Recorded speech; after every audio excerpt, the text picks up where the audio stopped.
오늘은 쉔브른 궁전에 왔다. 바로크 양식의 궁전 이 거대한 정원은 막시밀리안 2세에 의해 1569년 만들어졌으며 쉔브른은 1619년 마티아스 황제가 이곳에서 사냥하다 발견한 아름다운 샘에서 유래된 것이다.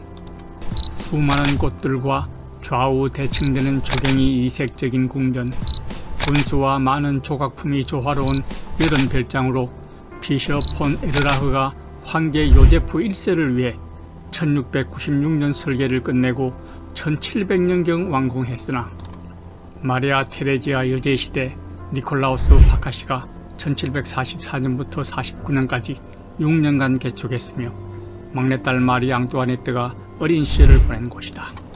신성 로마 제국 카를 6세는 왕위를 계승할 장남이 어려서 죽고 할 수 없이 장녀인 마리아 테레지아에게 모두 상속하지만 당시 여자는 왕위를 계승할 수 없는 제도 때문에 사귀고 있던 로트링엔 가문의 프란츠 슈테판과 결혼시켜 남편 프란츠 1세가 황제가 되었으나 정치에 관심이 없어 실권을 쥔 마리아 테레지아가 많은 지위를 누렸던 이때가 오스트리아는 유럽 최강국이었다.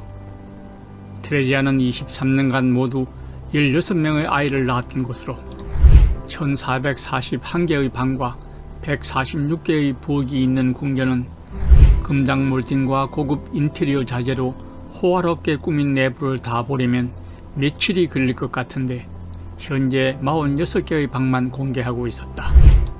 2층으로 올라가면 보이는 첫 번째 방이 친위병들이 요셉 황제의 거처로 가는 입구를 지키는 곳이며 다음 방은 황제를 아련하는 대기실이다. 그 다음은 호도나무로 만든 방으로 당시나 지금이나 고급 목재인 호도나무로 치장했다. 이 방에서 황제가 접견했다고 하는데 저 시대 저렇게 아름답게 꾸몄다는 게 정말 대단했다.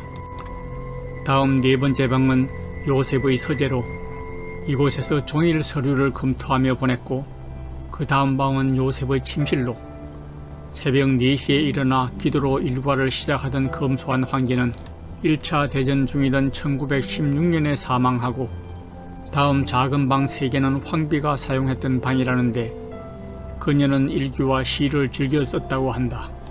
1837년 시골에서 태어난 황비 엘리자벳은 당시 최고의 미인으로 15살 무렵 오스트리아 황제 프란츠 요제프 1세와 우연한 만남에서 첫눈에 반한 황제가 청혼하여 황후가 되었지만 많은 갈등으로 늘 외로워 여행을 다녔고 대부분 시간을 자신을 위해 사용하다 딸과 아들을 먼저 하늘로 보낸 뒤 검은 옷만 입었으며 이곳저곳을 떠돌다 1898년 이탈리아 무정부주의자 류체니에 의해 살해되었단다. 이 방은 마리 앙뚜아네트 방으로 그녀가 루이 16세와 결혼한 뒤 가족 식당으로 사용되었으며 금색으로 꾸며진 14번 방에 화가 리오타르트의 파스텔 작품이 걸려 있는데 평민층 아이들을 묘사한 그림이다.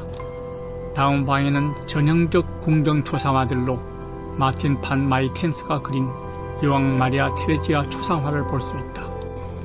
그리고 이곳이 거울의 방으로 테레지아 가족을 위한 연주회나 작은 행사 때 사용되었으며 1762년 당시 6살이던 모차르트가 테레지아 앞에서 연주를 했던 곳이란다.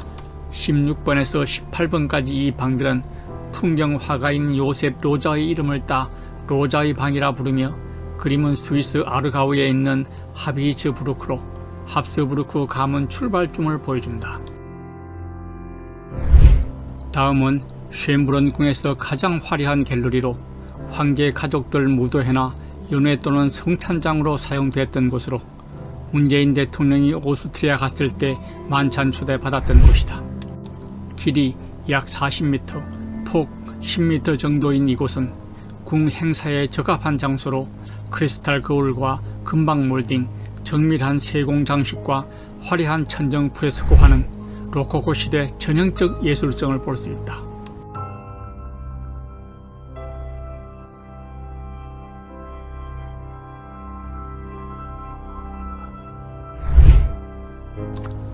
작은 갤러리 양쪽에 있는 23번과 24번 방은 중국식 별실로 이 방들은 오락과 회의실로 쓰였다는데 당시 테레지아 여제가 중국과 일본 예술을 좋아해 값비싼 중국산 제품과 황금색 자재들로 치장되었다. 25번 이 방은 그림에서 승마 퍼레이드를 하는 귀부인들이 보이는데 이것이 오스트리아가 프라하를 탈원한 기념으로 1743년 호프부르크의 겨울 승마학교에서 개최한 행사란다. 26번은 궁정연회홀로 궁 안의 세례나 결혼식 등 작은 연회가 개최되었던 곳으로 홀의 그림들은 테레지아의 장남이자 후계자인 요셉과 부르봉 왕과 공주 이사벨라 폰 팔마의 결혼식 장면이다.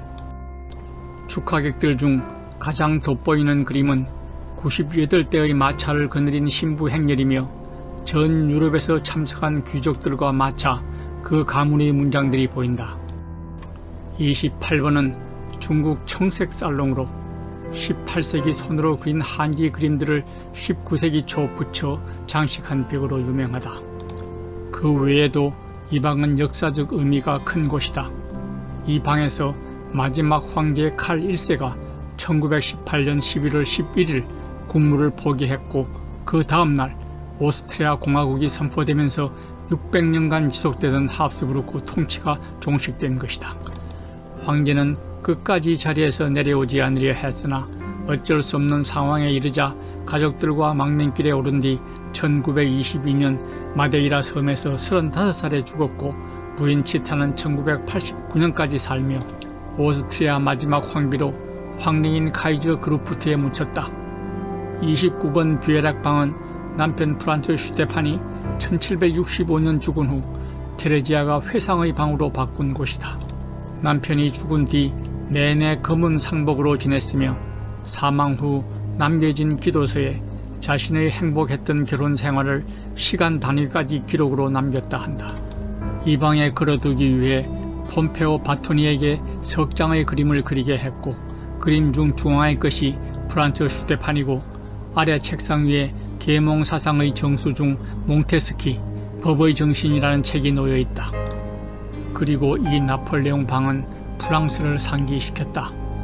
막내딸 마리 앙뚜아네트를 프랑스 루이 16세에게 시집보낸 후 혁명이 일어났고 성난 군중들에 의해 두 사람이 단두대에 이슬로 사라진 뒤 분노한 테레지아는 프랑스를 공격하고 혼란기 프랑스 혁명 정부는 존폐의 기로에 서게 되는데 이 시기 프랑스를 구하며 등장한 인물이 바로 나폴레옹이다.